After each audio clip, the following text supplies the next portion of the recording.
brought us right to it. DG and Mobley in particular. Orlando's one thing, Boston's another. Through 3 quarters of Game 7, Mobley and Garland had combined for 6 points. They finished with 23. They had 17 in the fourth. As a tandem, they played their best when it mattered most, but for 3 quarters, the offensive performances from those two were far from ideal. I'll start with you, then Jay and Earl, you chime in. Heading into the series against Boston, can the Cavs rely on Mobley and Garland offensively, or is it too much of a risk based off what you saw against Orlando? Man, listen, I don't like to make war analogies because obviously that's real life, but, man, when you shoulder to shoulder with somebody you don't know, you going to have to depend on them because that's all you got at the time, Jay. You're in the foxhole with them. You're not getting no new, ain't nobody coming to save y'all. Y'all not getting no new recruits. You're not drafting nobody, so you got to depend on them. And what Donovan Mitchell has to have is some tough love for Darius Garland. Listen, Darius, you have to play like you're not a spectator. That right there is going to get you swept. 12 points, 4 assists, that right there is going to get you swept. How many turnovers did he have? 2. It was fewer than it felt. Fewer than it felt. Because, and another thing is, we talk about it is, we talk about can we count on those 2 players? Can you count on your coach? When it gets stagnant and when it gets to be dribble, 1 guy on 4 guys, 1 guy on 5, with no plays to get guys shots in their comfortable spots, you're going to get blown out because Boston's going to make those plays. Jason, they got multiple guys on the court that you're going to have to guard on defense, and you're going to also have to give them buckets on the offensive side because you can't let them play free and easy on both ways, right? Especially because both of them are great 2-way players. Porzingis is out, right? Yes. Porzingis is out, so that means Evan Mobley, you're supposed to be eating. You're supposed to be. Don't tell me about Al Horford. Listen, you are 3 years in. Don't tell me about Al Horford. We need those type numbers right there, but I need you to be around 17 a game. He was a beast in the paint. Yeah, he was. And honestly, they don't win that game without every single one of those rebounds and every single one of those blocks. We need that. He came to ball, even if he couldn't do it offensively.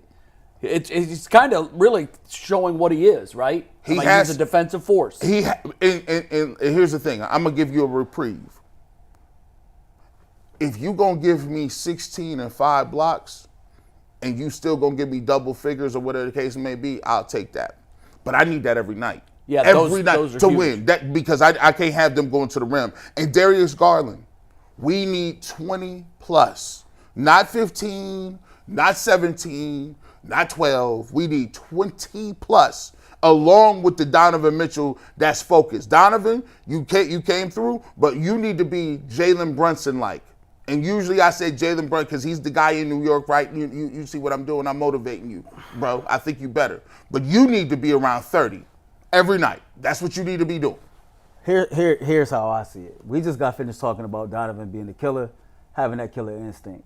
I think, this is just my opinion, I think in this series, Jason Tatum is clearly the best player, but Donovan got a killer in him. Jason Tatum, I'm still trying to figure out if he does or not, right? So when I look at that matchup, because that's going to be the storyline, I can roll with Spider in that. The problem is when it comes to Darius Garland and Derek White, I don't know about DG. When it comes to Evan Mobley and Jaylen Brown, I don't know about Evan Mobley. For as great as he was on the defensive side of the ball, I need more offensively from Evan Mobley. Yeah, you do at some point. Like, you had 6 turnovers, man. Yep. 6 turnovers, and 4 of the turnovers was absolutely careless turnovers, right? Yeah, it was like they're almost like brain lapses. Those are the things that can't happen. And yeah, the 16 rebounds is cool, but he also had a game, I think it was game 3, to where he had 2 rebounds. Yeah. So if you're not going to give me anything on the offensive side of the ball, I at least need you to be consistent with rebounding the ball, making sure that you blocking shots and that you keeping your opponent from going off from 20-plus points as well. Like, if you can't get 20, make sure your man, since you're an elite defender, make sure your man don't get 20. If you're not going to give us anything on the offensive side of the ball, he shot the ball 5 times in Game 6. He shoot the ball another 8 times in Game 7. You are a dude. I'm past the whole unicorn talk. I don't even want to talk. See, I'm with you. Just put the shots up. Yeah. Put the shots up. Like, you're not strong enough in the paint. It seems like every time you try to put the ball on the floor to make a spin move, like you're getting ripped. I'm tired of seeing you with these careless turnovers. As far as DG go, believe it or not, I trust DG right now way more than what I trust Evan Mobley. No kidding. DG came out in Game 6 and was the only real help that Donovan Mitchell had. Now, yeah, did he have that careless 8-second violation? Listen, you're an all-star point guard. That should never happen. That better not never happen again. But in that game, what'd he give? 23 points? Yeah. The rest of the team combined for 25? He showed up on the road in a game, coming off a game at home to where he balled out, got his confidence back. He showed up in Game 6, and he contributed. On the road in a hostile environment, if y'all want to, nag on those turnovers, cool. But you know what? At least he gave some type of help. And it's clear that he's the one that Donovan Mitchell has identified, I need him the most. And that's why you see Donovan spending a lot of time trying to motivate DG, because he knows this dude is capable of getting 50 himself. And I need to get this dude confidence to a point to where, he can be robbing.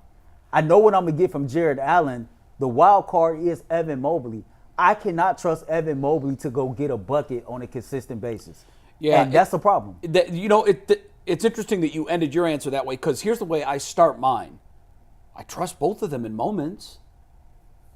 Not the biggest moments, although, if you look at Mobley's block might be one of the single biggest moments in the series. Because if they lose Game 5, the series is over. Yeah. It's a wrap. Yeah. And so his block at the rim late in the game might be the difference in this series. So I do trust them in the micro. But the problem with this Cavs team is they won 17 of 18 and followed that up by going 13 and 18. How in the world does that happen? I know there were injuries along the way, but think about that. I don't know that you've ever found a time, and obviously in football you can't do that, but just give me baseball and the NBA. Mm-hmm. I have never, in my 50-plus years of being a sports fan and 37 years of covering these sports on a daily basis, I can't remember a time that in the same season a team won 17 of 18 and immediately followed that up with a record of 13 and 18. No, I can't. I can't even fathom how that happens. And to me, when I watched in the playoffs, I saw the same thing. I saw a team that I'm like, hell, they play like that, they can beat anybody. Yeah. And then I also saw moments where I said, damn, if they play like that, they can lose to anybody. And that's what I mean. What I'm saying is we need consistency. For the most part, Mitchell gives us that. Yeah, right. He had some hiccups. But he's so great when he's at the top of his game that you can forget about the bottom of his game.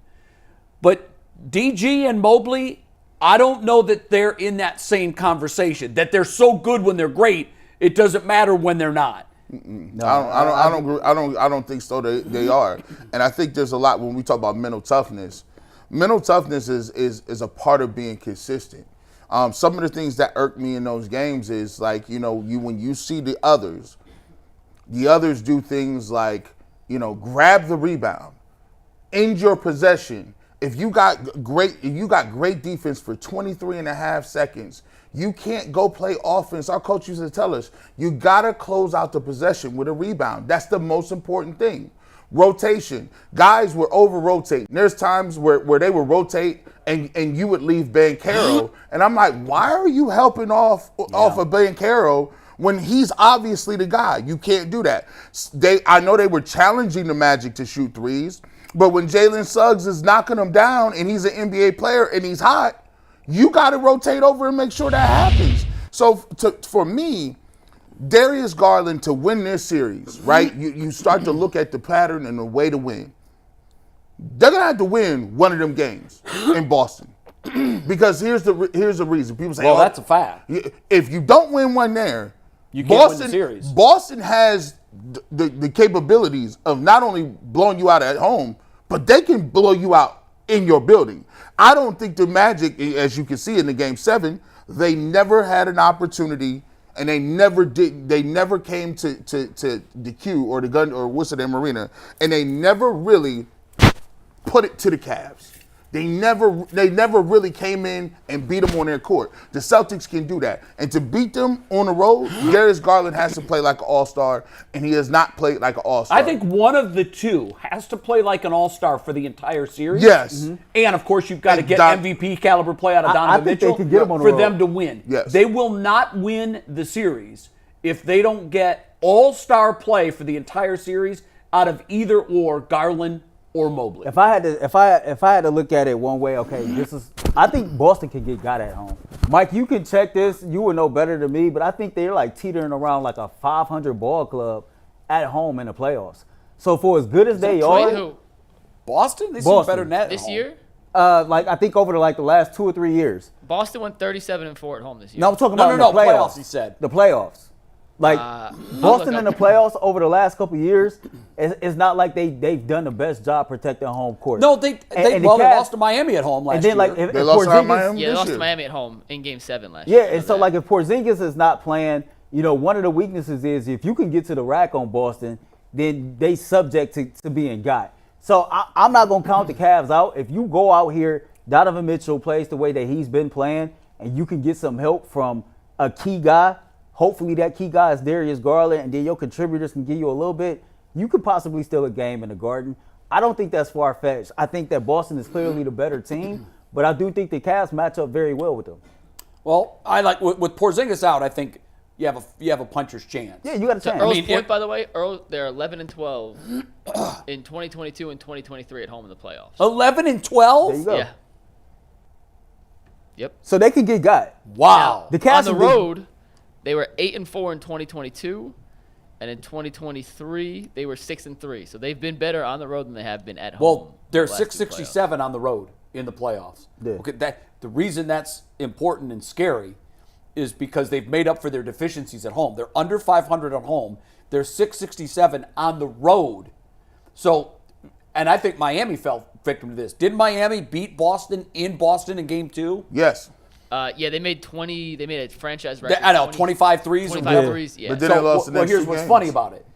You know they got on that plane and they flew back to Miami saying, 2 years in a row, we got them where we want them. Yeah. And they didn't win another game. So you can't exhale. Even if you do steal one in the first two, you can't exhale coming to Cleveland. You can't exhale, but I'll tell you this.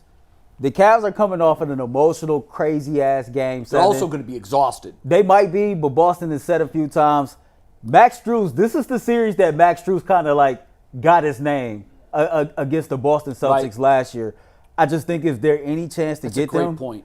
I think game one is your best chance to get one in the Really? Garden. I think it's game one. Max Strus better figure out what he's doing. He better get his you know mind what, though? together. Gee, do you feel comfortable? I hadn't even thought of that, but you're right.